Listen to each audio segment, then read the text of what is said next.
안녕하세요. 내성적인 회사원입니다. 저는 직장 내 괴롭힘 피해자입니다. 직장 내 괴롭힘을 신고하고 인정받았으나 지속된 가해자의 2차 피해로 민사소송을 진행하였는데요.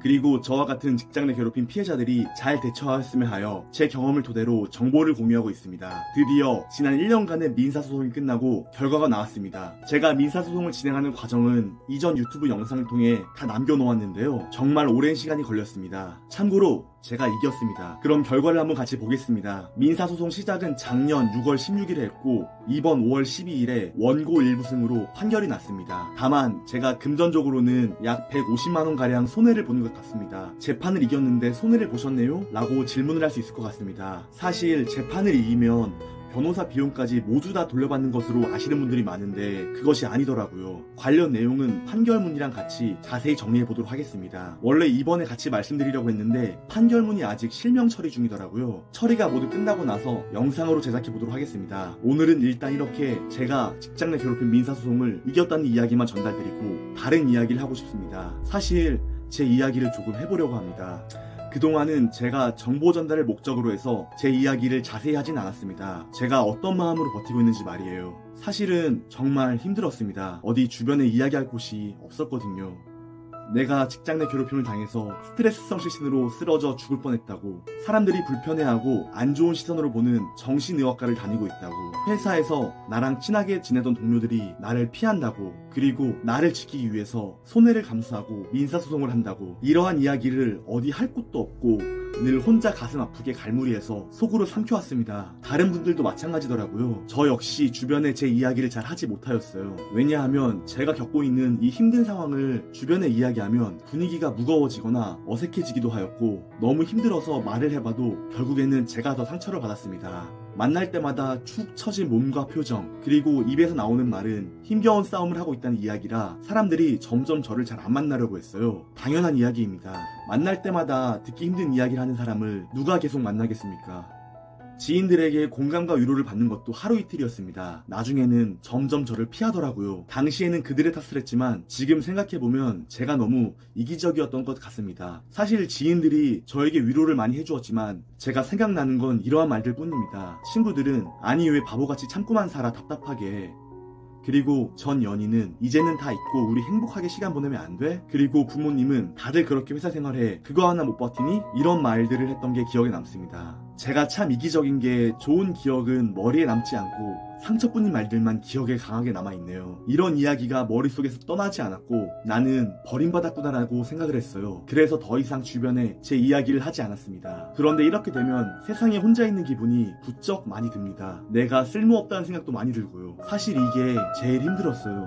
나는 쓸모가 없다는 생각 말이에요. 내가 쓸모가 없어서 사람들이 점점 나를 떠나는구나 하는 생각에 정말 깊게 빠지게 됩니다. 이 영상을 보시는 분들은 이게 점점 심해지면은 어떻게 되는지 아실 수도 있을 것 같습니다. 내가 그동안 잘못 살아왔나? 라는 생각에 자책을 정말 많이 하게 되고 결국에는 모든 것을 끝내고 편해지고 싶다는 생각이 정말 많이 들어요. 주변에서 작은 자극이 올 때마다 버티지 못하고 삶을 그만두고 싶다는 충동이 시시각각적으로 계속해서 찾아옵니다. 그래서 저는 뉴스에 나오는 직장 내 괴롭힘으로 자살했다는 사람들의 심정을 잘 알고 있습니다. 저도 거의 막바지까지 갔으니까요. 삶을 지탱하는 미세한 끈이 느껴지는데 그게 점점 선명해지고 뚜렷해집니다. 본인을 끊어달라고 애원하듯이 말이에요. 그리고 상태가 점점 안 좋아져서 벼랑 끝까지 가게 됩니다. 이거를 망상이라고 해야 하나? 계속 안 좋은 쪽으로 더 깊이 들어가게 되더라고요. 혼자 있는 시간도 계속 증가하고요. 점점 사람들과의 관계를 안 하다 보니 모든 게 마무리된 지금도 어디 이야기할 곳이 하나 없습니다.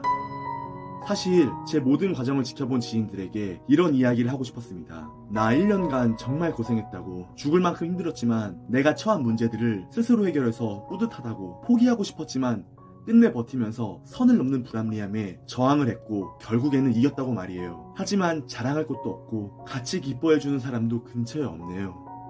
이게 지금 참 슬픕니다.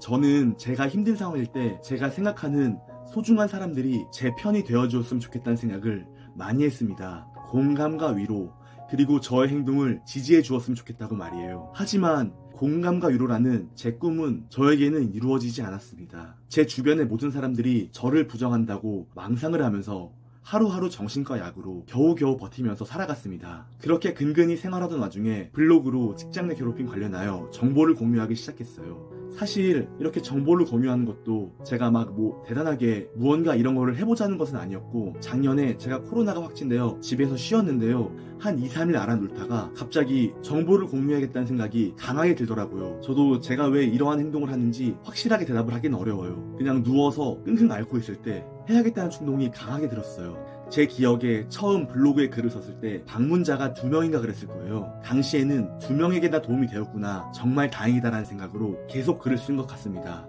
이렇게 블로그로 정보를 공유하는 와중에 누군가 저에게 감사하다는 댓글을 남겨주시더라고요. 순서대로 자세히 올려주어서 감사하다고, 막막했는데 도움이 되었다고 말이에요. 힘이 생기고 앞으로 나아갈 길이 생겼다고 말입니다. 사실 저는 이 댓글을 보고 엄청나게 울었습니다. 그 바로 밑에 댓글로 작성하려고 쓴 게 있는데 직접 달지는 않았습니다. 상대방에게 엄청 부담이 될 것 같더라고요. 그래서 단순하게 댓글을 달아주셔서 진심으로 감사드리다고, 도움이 되어서 정말 기쁘다고, 이렇게만 달았습니다. 그리고 그때 부담될 거라고 생각했던 글은 제 블로그에 비공개로 저장을 했습니다. 사실 오늘은 제가 비공개로 저장한 글을 말씀드리려고 제 이야기를 시작한 것입니다. 저에게 감사하다고, 힘내라고 응원 댓글을 작성해주신 모든 분들께 제 속마음을 전달드립니다. 시작해보겠습니다.